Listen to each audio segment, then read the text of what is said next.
Halo, terima kasih anak-anak. Kalian masih tetap semangat menyiapkan diri untuk besok pagi. Nah, ayo kita belajar bersama-sama agar besok pada saat ASPD utama kalian tidak kesulitan. Ya, memang segala sesuatu itu butuh perjuangan. Jadi saya doakan kalian besok akan menempuh ASPD utama matematika dengan lancar dan mendapatkan prestasi terbaikmu. Amin. Yuk langsung saja ya. Yuk belajar yuk. Soal ke-11. Untuk soal pertama sampai 10 ada di video sebelumnya. Nanti saya akan sertakan linknya di deskripsi ya, sehingga kalian bisa mempelajarinya lagi. Dari 90 orang siswa diperoleh data 58 orang gemar matematika, 30 orang gemar IPA, dan 15 orang tidak gemar kedua-duanya. Banyak siswa yang hanya gemar IPA saja adalah, kita kerjakan bersama-sama ya. Kita gambar dulu diagram Venn-nya. Dari soal 90 orang siswa jumlahnya. Jadi semesta pembicaraan adalah 90. Kemudian yang gemar matematika adalah 58 siswa. Yang gemar IPA 30 siswa. Kemudian 15 orang tidak gemar kedua-duanya. Kita tulis di luar kurva ini. Yang suka kedua-duanya kita tulis di tengah. Kita misalkan saja X. Untuk yang suka matematika di daerah sini. Jadi 58 dikurangi X. Yang suka IPA saja 30 dikurangi X. Ini semuanya harus ketemu 90. Jadi 58 dikurangi X ditambah X ditambah 30 dikurangi X ditambah 15 ketemunya 90. 58 ditambah 30 ditambah 15 103. Min X ditambah X dikurangi X jadi min X, sehingga menjadi 103 dikurangi X sama dengan 90. Hitung, gampang banget. X-nya sama dengan 13. Yang gemar IPA saja berarti yang di sini, area sini, yaitu 30 dikurangi X. Jadi sama dengan X-nya diganti 13, 30 dikurangi 13 hasilnya adalah 17 orang saja. Gampang kan? Soal ke-12. Perhatikan relasi berikut. Yang pertama adalah himpunan pasangan berurutan 1, A, 2, A, 3, A, 4, A. Yang kedua adalah himpunan pasangan berurutan 2, B, 3, C, 4, D, 2, E. Yang ketiga, himpunan pasangan berurutan 3, 6, 4, 6, 5, 10, 3,12. Yang keempat, himpunan pasangan berurutan 1,5, 3,7, 5,9, 3,11. Relasi di atas yang merupakan pemetaan adalah yang mana? Kita kerjakan bersama-sama ya nak ya. Pada himpunan pasangan berurutan, relasi akan merupakan pemetaan jika pada absis hanya muncul sekali saja, tidak ada yang double.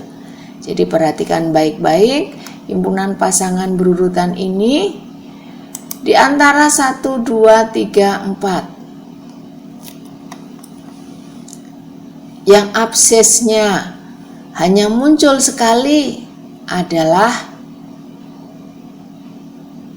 coba yang pertama perhatikan, 1, 2, 3, 4. Masing-masing munculnya hanya 1 kali saja. Berarti inilah yang merupakan pemetaan. Kalau yang kedua ini 2, 3, 4, 2. Ada yang muncul sebanyak 2 kali, yaitu 2. Kalau yang ketiga 3, 4, 5, 3. Ada yang muncul lebih dari 1 kali juga, yaitu 3. Kemudian yang keempat 1, 3, 5, 3. Ada yang muncul lebih dari 1 kali juga, yaitu 3. Maka yang merupakan pemetaan adalah yang pertama, karena absesnya yang depan-depan ini loh nak, yang di merah-merah ini ya, itu masing-masing muncul hanya 1 kali saja. Paham ya? Lanjut berikutnya. Soal ke-13. Diketahui persamaan garis lurus G melalui titik A 2,1 dan B negatif 3,11. Carilah persamaan garis lurus T melalui titik C 3,4 tegak lurus garis G. Kita kerjakan bersama-sama ya nak ya. Saya beri cara-cara praktis yang akan membuat kalian akan hemat waktu.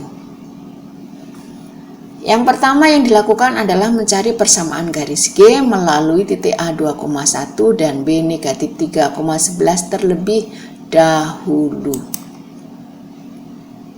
Kita akan memakai rumus umum garis lurus, yaitu Y sama dengan MX plus C, dengan M-nya adalah gradien. Jadi kita mencari gradien garis melalui A 2,1 dan B negatif 3,11 sebagai langkah awalnya. M-nya adalah, ini saya nanti akan menulisnya dari bawah sehingga tidak kebalik-balik. Khawatirnya kalau menggunakan rumus ini nanti kebalik-balik kalian. Coba. Jadi gradien garis melalui 2 titik itu adalah Y1, Y2 dibagi X1 dikurangi X2. Kadang para siswa itu terbalik-balik antara X1 Y1-nya dan X2 Y2-nya. Nah, jadi saya akan menulisnya dari bawah. Garisnya melalui A 2,1. Jadi ini saya tulis dari bawah 2,1. Dan melalui B negatif 3,11.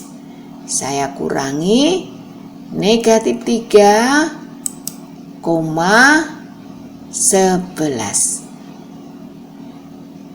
Nah, seperti itu. Sehingga tidak terbalik-balik. Kita hitung ya. Untuk 2 dikurangi negatif 3. Itu menjadi plus. Jadi 2 plus 3 ketemu 5. 1 dikurangi 11 ketemunya adalah negatif 10. Negatif 10 dibagi 5 hasilnya adalah negatif 2. Kita akan mencari nilai C-nya dengan cara memasukkan nilai gradien dan memilih salah satu titik. Bisa A 2,1, bisa B negatif 3,11. Saya akan mengambil yang 2,1 ya. Jadi Y-nya kita ganti dengan 1, X-nya kita ganti dengan 2, M-nya kita ganti negatif 2. 1 sama dengan 2 dikalikan negatif 2 ditambah C. 2 dikalikan negatif 2 itu adalah negatif 4. Sehingga persamaan menjadi 1 ditambah 4 sama dengan C. C-nya adalah 5. Jadi persamaan garis melalui A2,1 dan B negatif 3,11 adalah Y sama dengan negatif 2X ditambah 5. Ini rumusnya kan Y sama dengan MX plus C. M-nya tinggal mengganti negatif 2. C-nya diganti dengan 5. Jadi persamaannya Y sama dengan negatif 2X ditambah 5. Paham kan? Oke, lanjut ya. Persamaan garis T melalui C 3,4 tegak lurus garis G 2X ditambah Y dikurangi 5 sama dengan 0 adalah. Saya berikan cara praktisnya ya nak ya, biar kalian hemat waktu. Pada persamaan umum AX ditambah BY ditambah C sama dengan 0, garis 2X ditambah Y dikurangi 5 sama dengan 0, A-nya adalah 2. Jadi A itu adalah bilangan dari X. Sehingga ini 2X bilangannya X adalah 2 atau koefisien dari X adalah 2. BY, B adalah bilangan dari Y. Sehingga di sini bilangan Y adalah 1.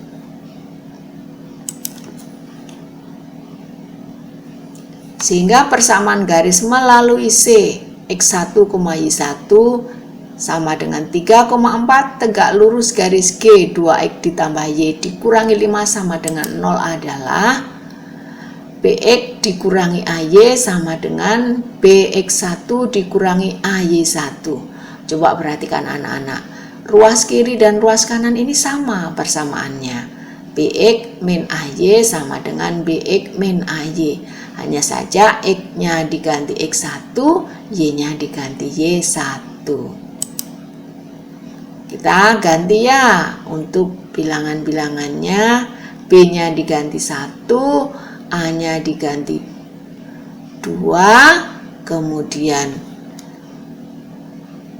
X1-nya diganti 3, Y1-nya diganti 4. Sehingga persamaan menjadi 1X dikurangi 2Y sama dengan 1 dikalikan 3 dikurangi 2 dikalikan 4. 1 kalikan X menjadi X. Jadi X dikurangi 2Y sama dengan 1 dikalikan 3 adalah 3 dikurangi 2 kalikan 4, 8. 3 dikurangi 8 adalah negatif 5. Jadi ketemu sudah persamaan yang dicari, yaitu X dikurangi 2Y sama dengan negatif 5. Paham anak-anak? Oke. Nah, bisa saja di soal itu yang dicari adalah garis yang sejajar. Jadi ini saya beri pengembangan soal ya. Misalkan dicari persamaan garis N melalui DX1, Y1 yakni 6,7 sejajar garis G 2X ditambah Y dikurangi 5 sama dengan 0. Kalau tadi adalah tegak lurus, nah sekarang kalau sejajar bagaimana Bu? Oke, saya beri ya. Untuk persamaan garis yang sejajar, garis yang lain itu lebih mudah lagi. Karena kita tinggal mengambil ini bagian AX BY-nya. Karena yang namanya gradien itu kan kaitannya dengan koefisien dari X dan Y. Jadi kita tulis sama apa adanya. 2X ditambah Y sama dengan 2X ditambah Y. X-nya diganti X1, Y-nya diganti Y1. Sehingga ini menjadi 2X ditambah Y sama dengan 2X1 ditambah Y1. Kita tinggal mengganti X1 Y1-nya dengan 6,7. Ini menjadi 2 dikalikan 6 ditambah Y1-nya 7. 2 kali 6, 12. ditambah 7. Jadi 19. Sehingga persamaan garis melalui 6,7 sejajar garis 2X ditambah Y dikurangi 5 sama dengan 0 adalah 2X ditambah Y sama dengan 19. Gampang kan?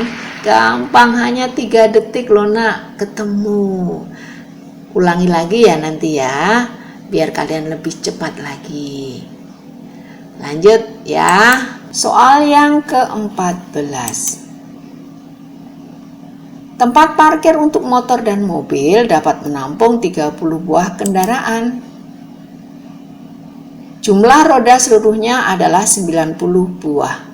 Jika banyak motor dinyatakan dengan X dan banyak mobil dinyatakan dengan Y, sistem persamaan linear dua variabel dari pernyataan di atas adalah bagaimana? Kita kerjakan bersama-sama ya nak ya. Tempat parkir untuk motor dan mobil dapat menampung 30 buah kendaraan. Dari soalnya seperti itu.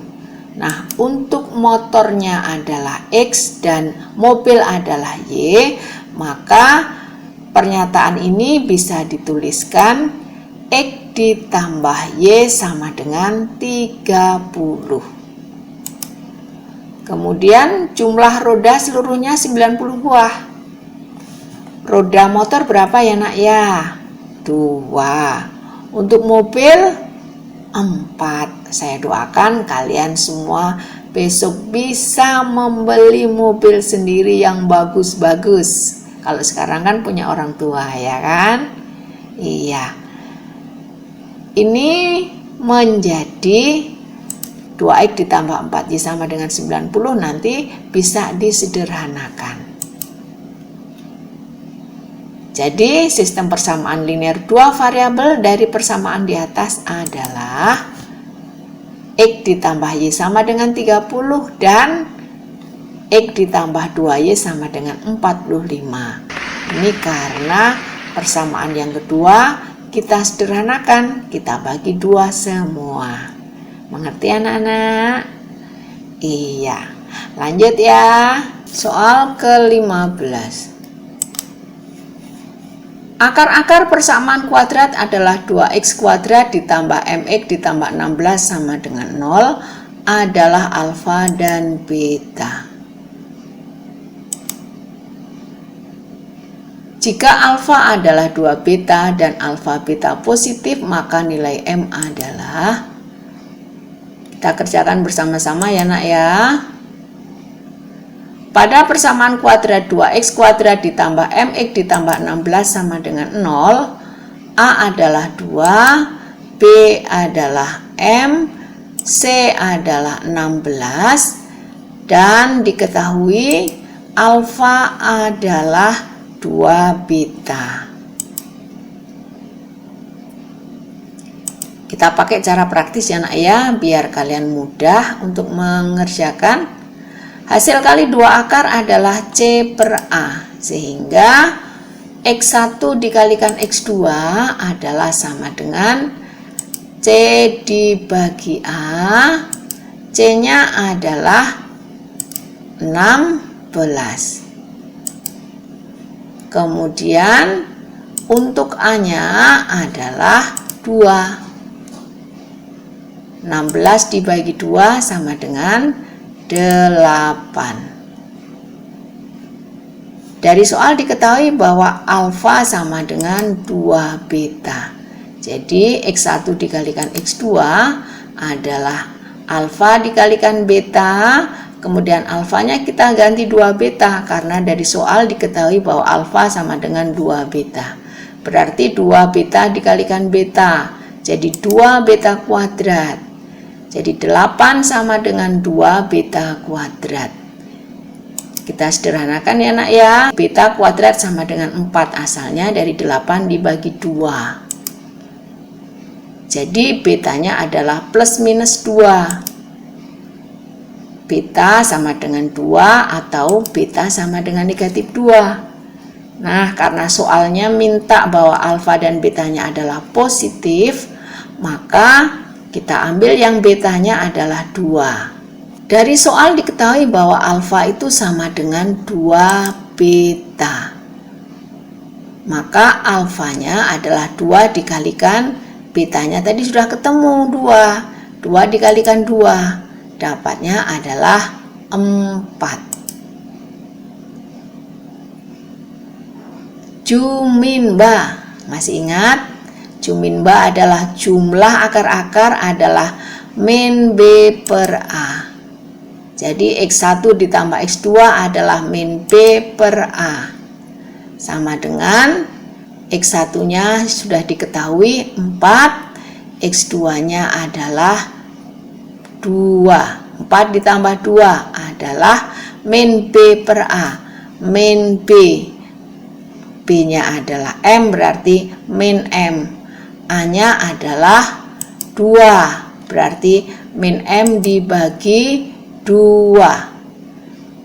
4 ditambah 2 adalah 6, berarti min M sama dengan 12. Dapatnya dari 4 tambah 2, 6 dikalikan 2. Jadi M-nya adalah negatif 12. Ketemu. Bagaimana anak-anak? Bisa dipahami? Nanti diulang lagi ya kalau belum paham. Lanjut ya. Soal yang ke-16. Fungsi Hx adalah X kuadrat dikurangi 7X ditambah 6, memotong sumbu X dan sumbu Y di titik berapa? Kita kerjakan bersama-sama ya nak ya. Titik potong dengan sumbu X dicapai jika Hx-nya sama dengan 0. Berarti 0 sama dengan X kuadrat min 7X ditambah 6. Ini kita faktorkan. Kita cari bilangan-bilangan yang kalau dikalikan ketemu positif 6, tetapi kalau dijumlah ketemu negatif 7. Bilangan itu adalah min 1 dan min 6. Jadi pemfaktorannya adalah X dikurangi 1 dikalikan X dikurangi 6 sama dengan 0. X1 dikurangi 1 sama dengan 0, atau X2 dikurangi 6 sama dengan 0. Hasilnya X1-nya adalah 1, X2-nya adalah 6. Jadi titik potong dengan sumbu X adalah 1,0 dan 6,0. Untuk titik potong dengan sumbu Y adalah 0,C. Jadi titik potong dengan sumbu Y adalah 0,6 karena C-nya adalah 6. C itu bilangan saja atau bilangan toktil atau bilangan jomblo. Maksudnya tidak punya variabel, jadi konstanta saja. Oke, paham? Ya, lanjut ya. Soal ke-17. Diketahui seperti ini, besar sudut CAB adalah berapa? Kita kerjakan bersama-sama ya nak ya.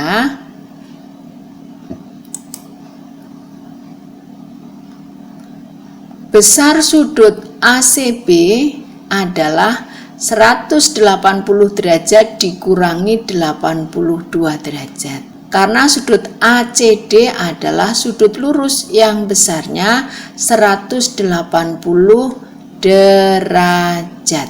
180 derajat dikurangi 80 derajat berapa ya nak ya? Iya, 98 derajat. Belum selesai. Masih ada lagi langkahnya. Besar sudut CAB. Coba perhatikan untuk segitiga ACB. Jumlah besar sudut-sudut pada segitiga adalah 180 derajat.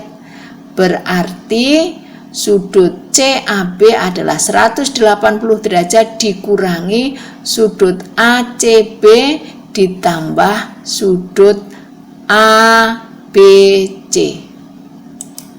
Jadi sama dengan 180 derajat dikurangi 98 derajat yang barusan kita hitung ditambah 32 derajat. Sama dengan 180 derajat dikurangi 130 derajat. Sama dengan 50 derajat. Jadi sudut CAB ini adalah 50 derajat besarnya. Gampang kan?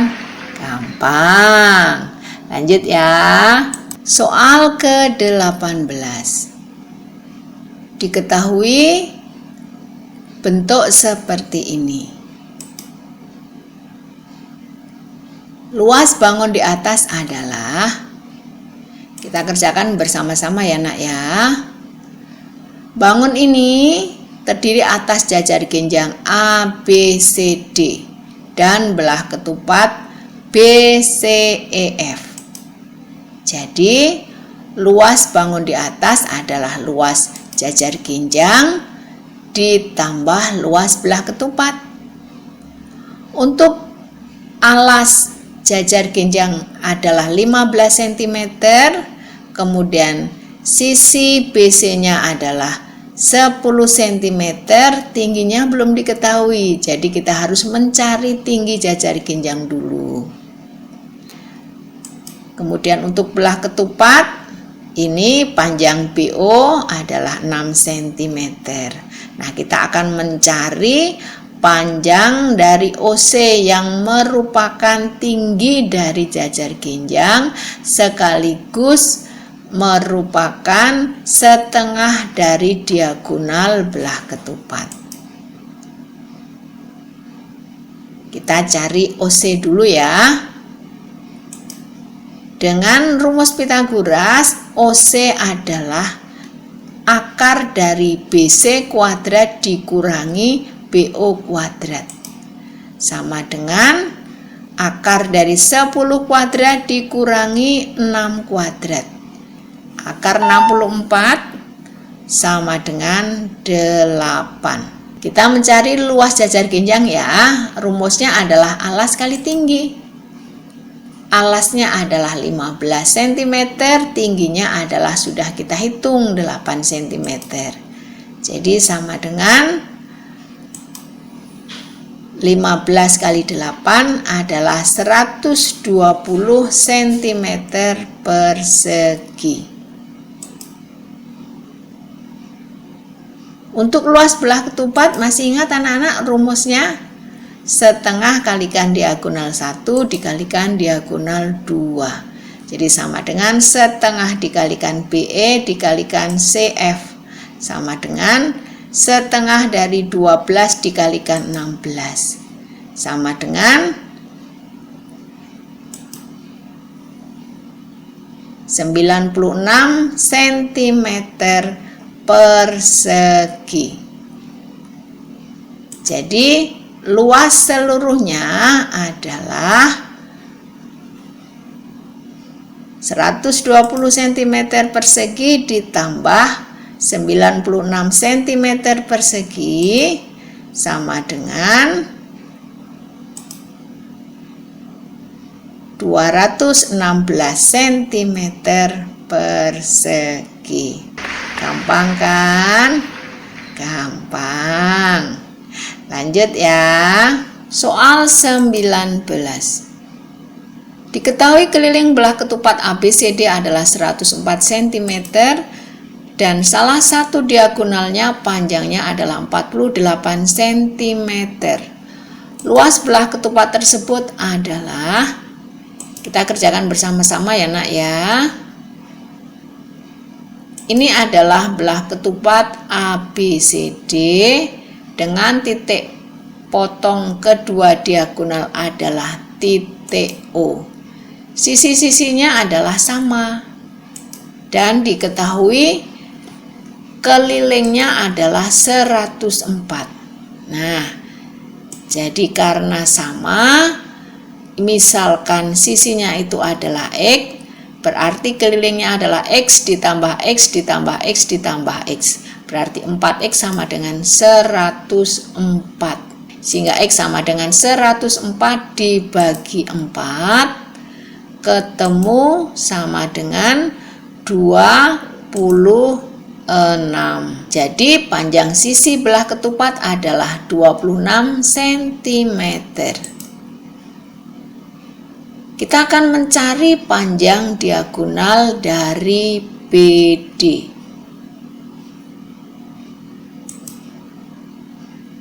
Coba anak-anak perhatikan pada segitiga BOC. Diketahui untuk OB-nya adalah Y. Kemudian sisi miringnya adalah 26 dari hasil perhitungan. Diketahui panjang diagonal AC adalah 48, jadi setengahnya adalah 24. Dengan rumus Pythagoras kita dapatkan 26 kuadrat sama dengan 24 kuadrat ditambah Y kuadrat, sehingga Y kuadrat adalah 26 kuadrat dikurangi 24 kuadrat. Dengan cara praktis, 26 kuadrat dikurangi 24 kuadrat itu bisa dihitung dengan 26 dikurangi 24 dikalikan 26 ditambah 24. Sama dengan 26 dikurangi 24 sama dengan 2. 26 ditambah 24 adalah 50. Jadi Y kuadrat sama dengan 100. Akarnya adalah 10. Jadi panjang diagonal BD adalah 20 cm. Asalnya dari 10 dikalikan 2. Luas belah ketupat sekarang bisa kita kerjakan. Rumusnya adalah setengah dikalikan diagonal 1 dikalikan diagonal 2. Jadi sama dengan setengah dikalikan diagonal 1 adalah 48 dikalikan diagonal 2 adalah 20. Sama dengan 480. Jadi luas belah ketupat adalah 480 cm persegi. Gampang kan? Lanjut ya.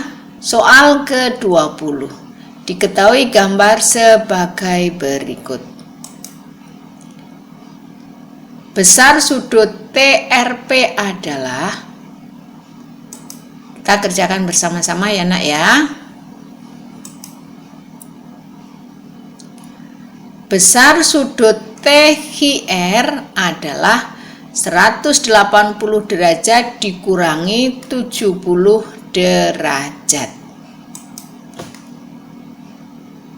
Ini karena sudut THR dan sudut PHT adalah sudut berpelurus.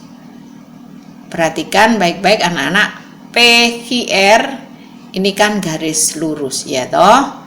Sudut lurus adalah 180 derajat, sudah ada 70 derajat, jadi ini adalah sisanya, yaitu 180 dikurangi 70 sama dengan 110 derajat.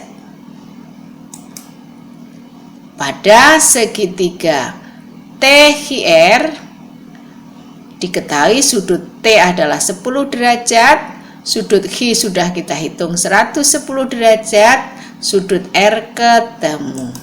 Jadi sama dengan 180 derajat dikurangi sudut H dan sudut T.